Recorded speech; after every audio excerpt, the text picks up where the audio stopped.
Hello friends, welcome to my YouTube channel Maths with KM. In this video, we are going to study about coordinate vector relative to basis. So उसकी definition and एक example देखते हैं.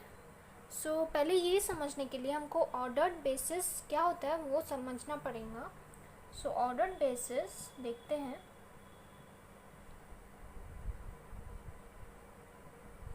अभी हमको basis तो पता है क्या होता है, लेकिन ऑर्डर्ड बेसिस क्या होता है अभी वो देखते हैं. And ordered basis and basis are two different things. Okay, ordered basis में ये ठीक है, फर्स्ट थिंग इज वो बेसिस होता है. Okay, suppose v1 v2 up to vn, this set b is an ordered basis. Okay, so ये basis भी होंगी फर्स्ट एंड सेकेंड. इसमें जो वेक्टर्स है ना वो ऑर्डर्ड होंगे.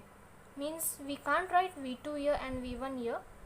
और अगर s1 s2 sn ये समझो बेसिस है, तो इसमें हम ये सेकेंड वेक्टर पहले भी लिख सकते हैं एंड फर्स्ट वाला लास्ट में भी लिख सकते हैं. ऑर्डरिंग नहीं रहती है वेक्टर्स की, लेकिन यहाँ पे जो ऑर्डर्ड बेसिस रहते हैं ना उसमें जो वेक्टर्स आते हैं उनकी पर्टिकुलर ऑर्डरिंग रहती है. Okay, so this was all about ordered basis.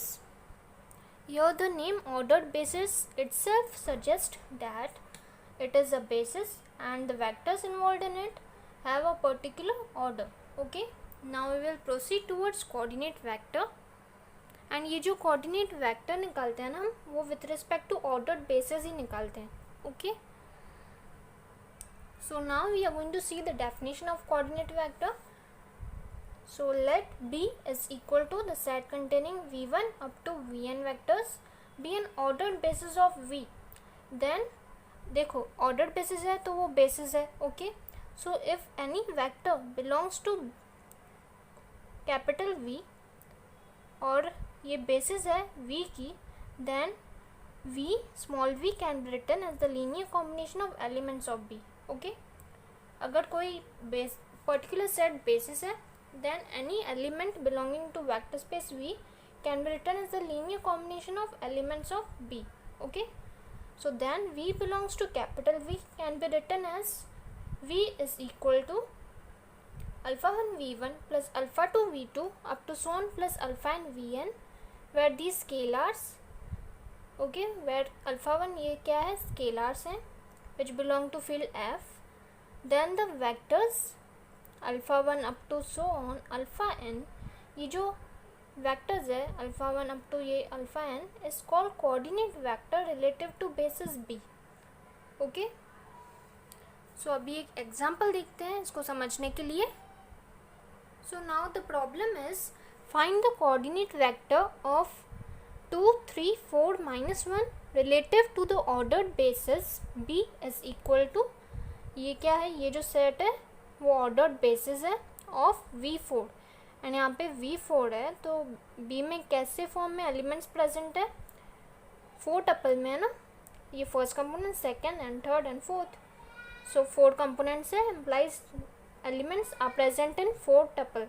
Okay, so अभी कोऑर्डिनेट वेक्टर निकालने के लिए ये जो जिसका कोऑर्डिनेट वेक्टर निकालना है उसको linear combination of elements of B के फॉर्म में पहले लिखेंगे. Okay, so I have written here 2 3 4 minus 1 in the form of linear combination of elements of B. देखो A into first vector plus B into second element plus C into third plus D into fourth element. Okay, now we will solve this.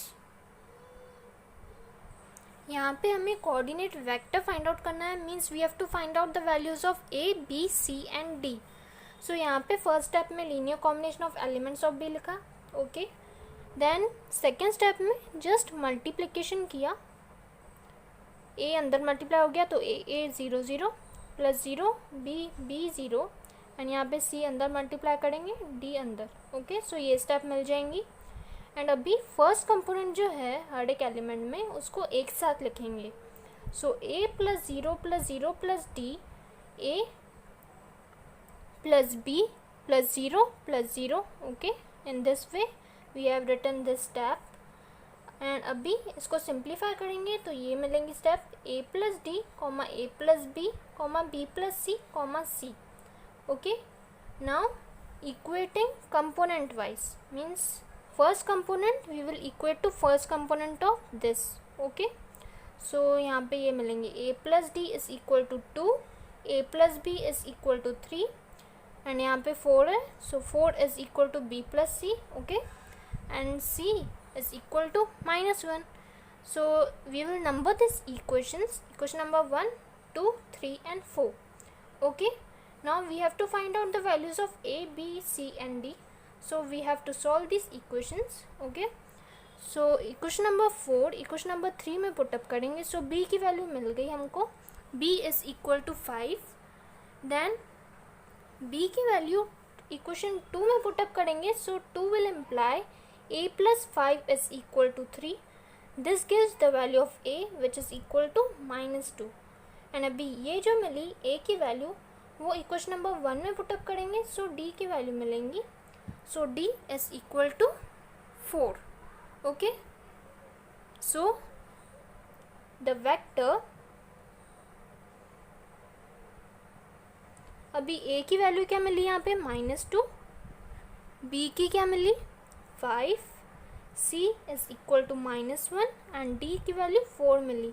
तो उसको ऐसे bracket में लिख देंगे. Okay, so अभी ये जो a b c d की वैल्यूज है, this vector is coordinate vector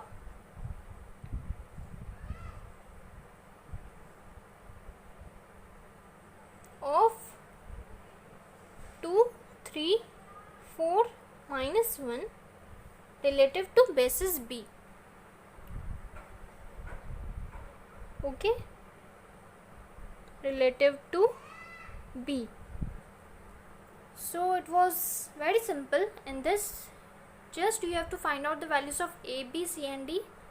Okay, so friends, if you like my video then please don't forget to subscribe my channel. Thank you.